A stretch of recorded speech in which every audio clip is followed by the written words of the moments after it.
by Zambians. Drama and entertainment, from townships to trending shows, we have the best local content. News that you care about, local news, national pride, and what's happening in your hood.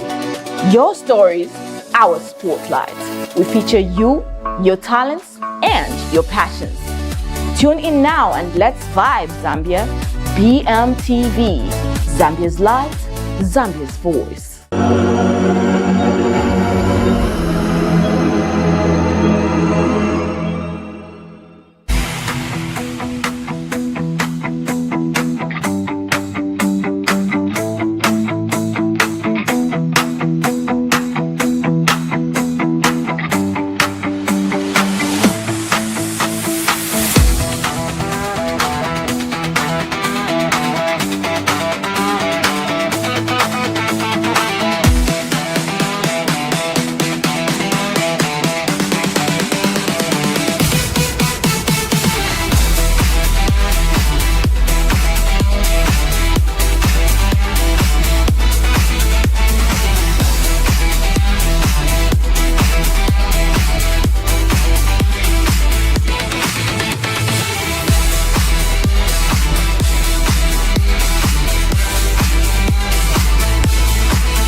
Good evening. Welcome to BMTV Main News. We're live on Topstar, channel 114, live on Facebook, BMTV channel 114, on YouTube as BMTV Zambia, and you can stream live on www.bmtvzambia.com. Now, they say every story has a heartbeat, and tonight we've got our finger right on the pulse with a couple of stories. Let's take a look at some that are making headlines. Government reaffirms commitment to media freedom. Moyo praised for Kalunga School. Zambia rebukes outgoing US ambassador over undiplomatic remarks. And in international news, dozens of Nigerians sign up for evacuation amid xenophobia fears in South Africa. While in sports, Nkwazi Zesco shares spoils in Super League clash. To present the news in detail, my name is Temwani Nkata. Government has reaffirmed its commitment to protecting press freedom and ensuring the safety of journalists in the country. Speaking during the commemoration of World Press Freedom Day at the Freedom Statue, Minister of Information and Media Cornelius Muitwa said media freedom remains a key pillar of democracy and national development. Mr. Muitwa warned that the law will take its course against anyone who perpetrates violence against journalists, stressing that media practitioners must operate in a safe and secure environment. He has since urged journalists to uphold professionalism and ethical standards, especially as the country approaches the 2026 general elections. The minister further cautioned against the spread of misinformation, calling on the media to play a critical role in promoting truth and national unity. And Mr. Muitwa reaffirmed government's commitment to supporting a free, independent and responsible media sector. Residents of Saili Chiefdom in Luangeni constituency, Chipata, have paid tribute to President Hakainde Hichilema and Lwangeni MP Moses Moyo for the construction of the first ever Kalunga Boarding Secondary School. The Ministry of Education, through the Zambia Education Enhancement Project, is building the school with the funding from the World Bank in Lwangeni Constituency, Chipata District, Eastern Province. Saili Chiefdom Kalunga Village resident Mushupeki Daka explained that the project has brought about the construction of 12 staff houses, a school hall and classrooms. Daka mentioned that the works are currently at the stage of plastering and sewer line installation. He observed that the population in Lwangeni has grown, making it fortunate to have a large school. Daka pointed out that people nearby can now access the proper school within the vicinity. He noted that children who were previously sent to Chadiza, Jerusalem, Chikado and Feni areas will now have shorter, emphasizing that it was costly to send children far away due to transport, food and school fees, but now they can attend a decent school locally.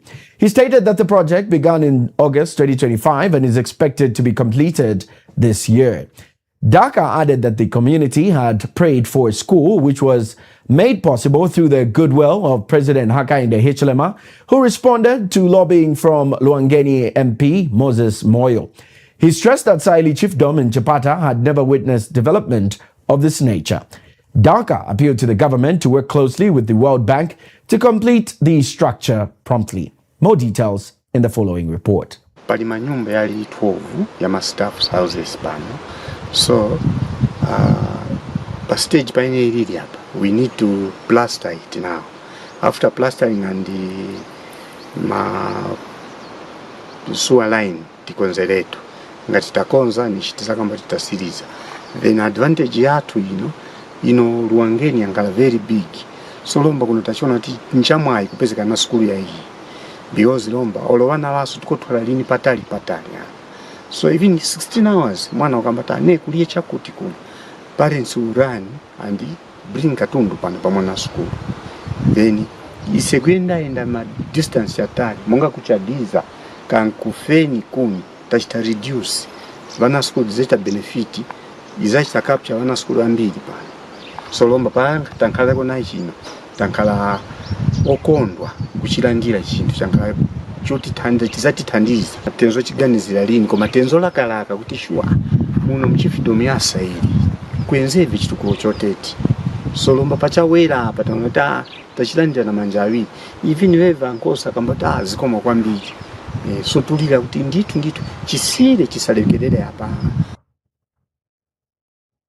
Government has strongly criticized remarks by outgoing United States Ambassador Michael Gonzalez, describing them as undiplomatic and inconsistent with established diplomatic norms.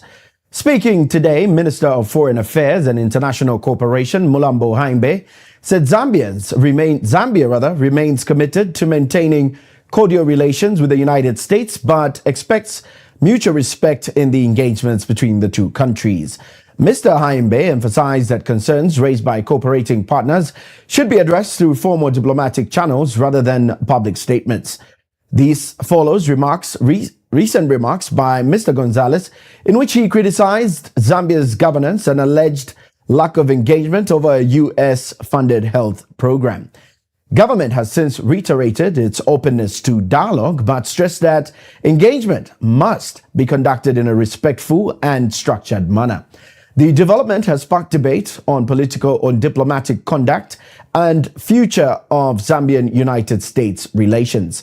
More details from this report. Consistent with the spirit of mutual respect that underpins relations between sovereign nations.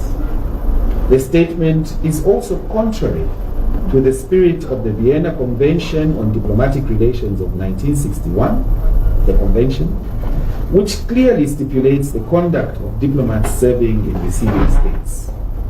The remarks by the outgoing ambassador violate, amongst others, Article 3 of the convention, which stipulates the functions of a diplomatic mission, and Article 41, which requires diplomats to not only respect the laws and regulations of the receiving state, but also not to interfere in the internal relations of the host. Further, and characteristic of the outgoing ambassador's approach during his tour of duty, the remarks, which as we have already noted were delivered during a social event, have not been communicated to the Ministry of Foreign Affairs and International Cooperation by way of an official complaint or démarche or otherwise, which underscores the outgoing ambassador's lack of respect for the receiving state and for diplomatic processes.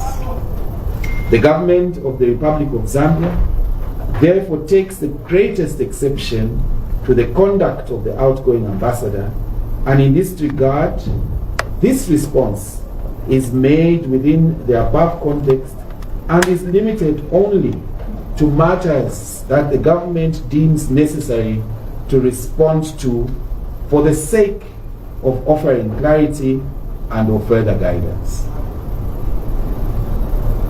Zambia-United States bilateral relations. Members of the press, to start, it is important to clarify that contrary to the statement by the outgoing ambassador, the relationship between Zambia and the United States, which I'll refer to as the US for convenience, is not, nor has it been centered around aid. The Bank of Zambia has warned that near-term risks to financial stability have been shock. According to a statement issued by Governor Denny H. Kalialia, additional risks may stem from heightened global economic uncertainty and growing cyber threats as financial systems remain vulnerable to attacks. Despite these concerns, the central bank says financial stability has improved over the past 6 months, supported by easing inflation and stronger international reserve position. The statement further notes that the banking sector remains resilient with adequate capital buffers and a continued decline in non-performing loans.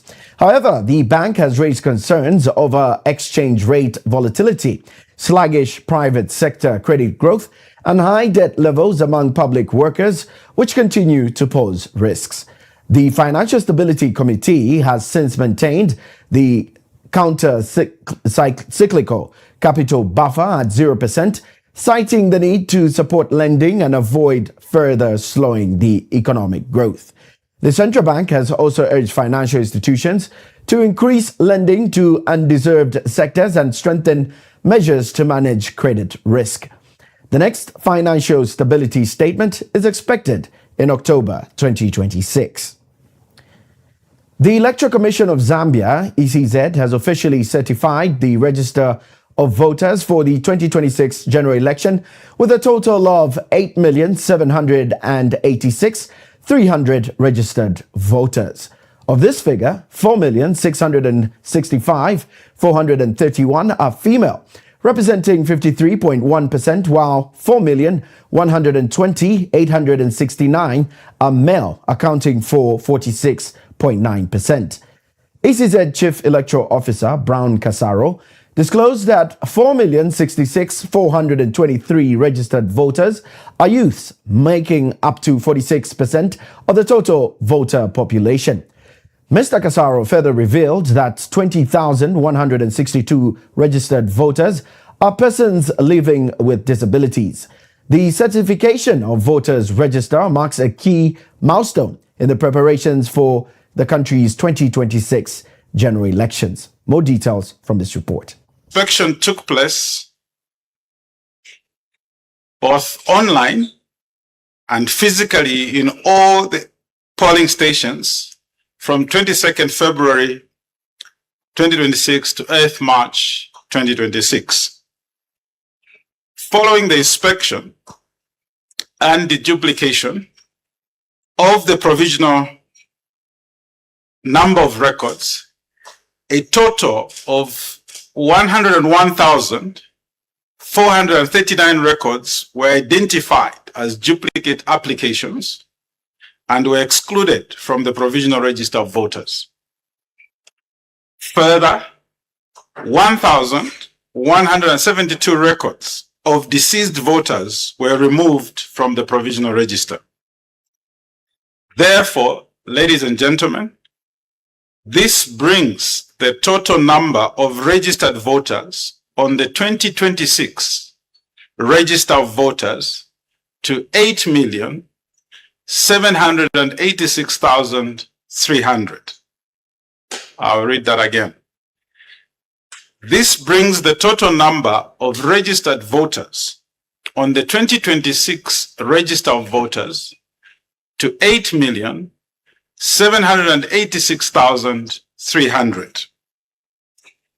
Out of these total registered voters, 4,665,431 are female, representing 53.1%, while 4,120,869 are male, representing 46.9%.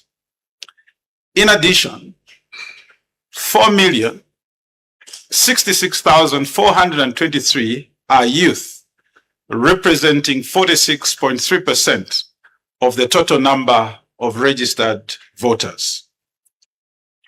Further, in the spirit of inclusion, I'm pleased to update you, our valued stakeholders, that the final register of voters. President Hakainde Hichilema has reaffirmed government's commitment to media freedom and independence. In a speech read on his behalf by Information and Media Minister Cornelius Muitwa during the commemoration of World Press Freedom Day, the president said a free and independent press is key to promoting transparency, accountability, and good governance. He noted that journalists play a critical role in informing and educating citizens, especially as the country prepares for the 2026 general elections. The head of state further urged media practitioners to uphold professionalism and ethical standards in their work, while cautioning against the spread of misinformation. More details from this report. Zambia continues to demonstrate its commitment to democratic governance, media freedom, and the promotion of fundamental rights through a series of legal and policy reforms. In this regard, the government has repealed the Zambia National Broadcasting Corporation Act to transform the Zambia National Broadcasting Corporation into an independent public service broadcaster responsive to the diverse needs and aspirations of the people of Zambia, away from the perception that because it was state-owned, therefore it was a carrier of just the voice of those in government. With this amendment, it is expected that the national broadcaster will now freely provide balanced coverage, especially as we head to the general elections of August 13, 2026, so that all voices of all interest stakeholders can be given equal platform to be heard and inform the citizenry about the choices they would like to make. Additionally, amendments to the Independent Broadcasting Authority Act have strengthened the regulatory framework by extending the mandate of the Independent Broadcasting Authority, IBA, to include oversight of the national broadcaster, thereby enhancing transparency, fairness, and professionalism within the broadcasting sector. Zambia has further enacted the Access to Information Act in 2023, which marks a significant milestone in advancing transparency, accountability, and the public's right to access information that are key to inclusive governance and the promotion of an open government. We do take our first commercial break, and when we return, international news. Please do stay with us. New vibes with Bmtv. Get ready, Zambia, because Bmtv is about to bring you the hits with local stories, drama, comedy, and news that is all about you. Local vibes only. Catch stories from Lusaka to Livingston, towns to villages, Zambian stories, told by Zambians. Drama and entertainment, from townships to trending shows, we have the best local content. News that you care about, local news, national pride, and what's happening in your hood. Your stories, our spotlights. We feature you, your talents, and your passions. Tune in now and let's vibe, Zambia. Bmtv, Zambia's light, Zambia's voice.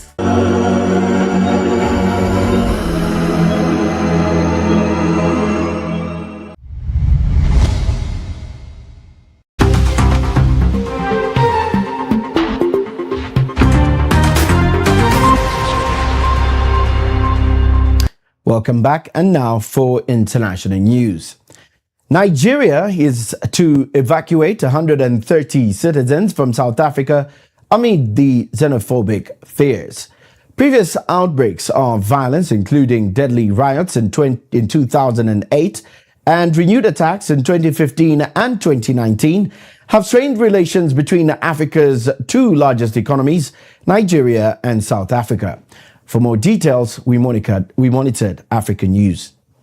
At least 130 Nigerians have registered for evacuation from South Africa following renewed fears of xenophobic violence, Nigerian officials said, as tensions rise in part of the country. According to reports, the Nigerian government has begun arrangement for a voluntary evacuation program after a surge in threats and isolated attacks targeting foreign nationals. Many of those signing up are said to be based in Durban, where anxiety has grown in recent weeks. Authorities said the evacuation is precautionary, aimed at protecting citizens who feel unsafe amid rising anti-immigrant sentiment. South Africa has a long history of xenophobic violence, often driven by economic frustration and perceptions that migrants compete for jobs and resources. Previous outbreaks of violence, including deadly riots in 2008 and renewed attacks in 2015 and 19, have strained relations between Africa's two largest economies, Nigeria and South Africa.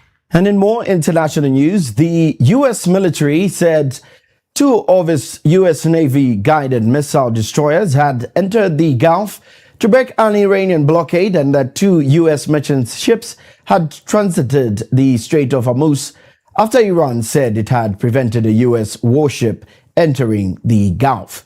U.S. Central Command said its forces were supporting President Donald Trump's Project Freedom, which aims to guide out commercial ships stranded in the Gulf by the U.S. Israeli war on Iran, and we're forcing a blockade on the Iranian reports. More details as we monitored Reuters News. U.S. President Donald Trump says Washington will begin a new operation to free ships stranded in the Strait of Hormuz on Monday. He's calling it a humanitarian gesture to help neutral countries caught up in the U.S.-Israeli war with Iran. Soon after his comments, however, there were reports of a tanker being attacked, while Iran warned the U.S. Navy to stay clear of the area. Tehran has blocked nearly all shipping from the Gulf for more than 2 months. Last month, Washington responded by imposing its own blockade on ships leaving Iranian ports.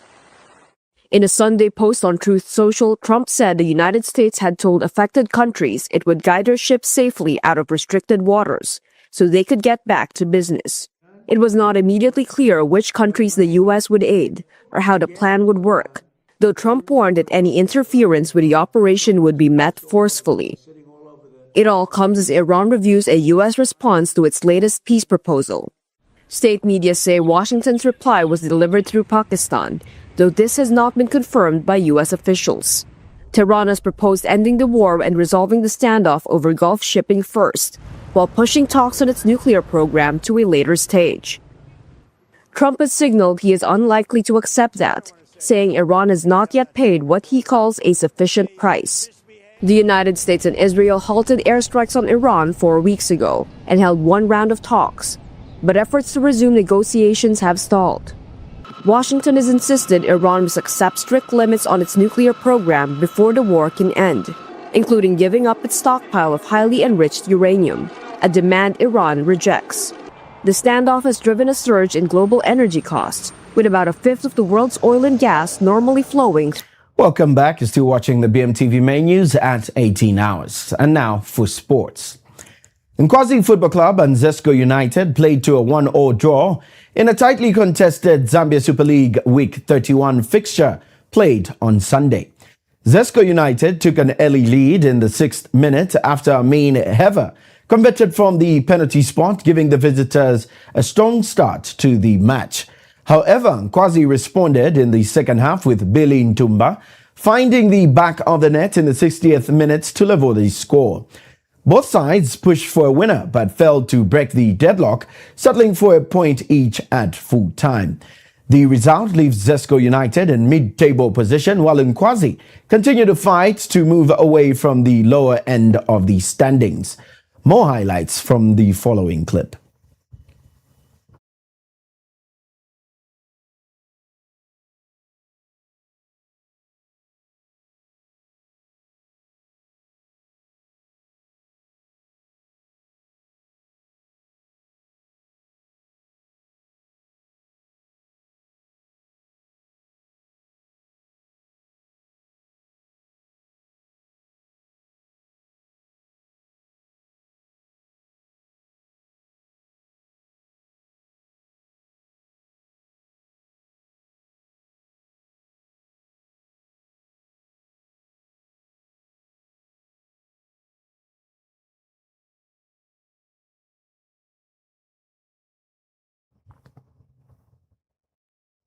Health practitioners and experts came together in a spirit of unity and collaboration during the Media Laboratory Unity Cup 2026, held under the theme To Infinity and Beyond for our patients. The football tournament, which took place on Saturday at Nasdaq Sports Complex, attracted a wide range of participants from across the health sector. A representative of the Ministry of Health, speaking as guest of honor, said the tournament was more than just a sporting event. The official noted that it symbolizes the dedication and shared commitment of healthcare professionals towards addressing health-related challenges in the country. Meanwhile, Mutale Mubanga, president of the Biomedical Society of Zambia, said the initiative successfully brought together doctors, clinical officers, and other health experts.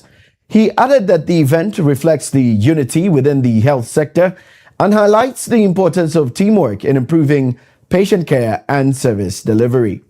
The Unity Cup is expected to become a recurring platform aimed at strengthening collaboration among health professionals while promoting wellness through sport.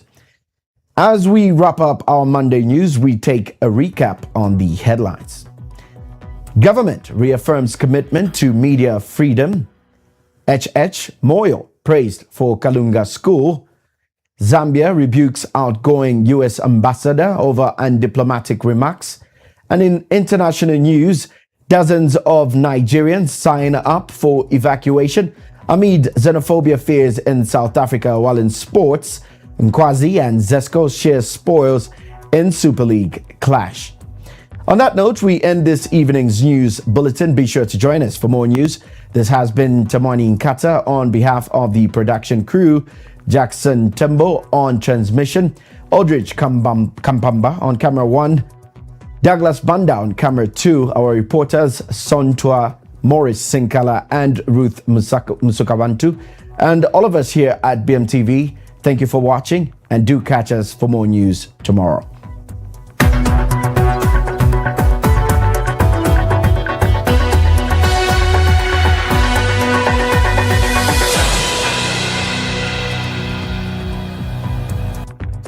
New vibes with BMTV. Get ready, Zambia, because BMTV is about to bring you the hits with local stories, drama, comedy, and news that is all about you. Local vibes only.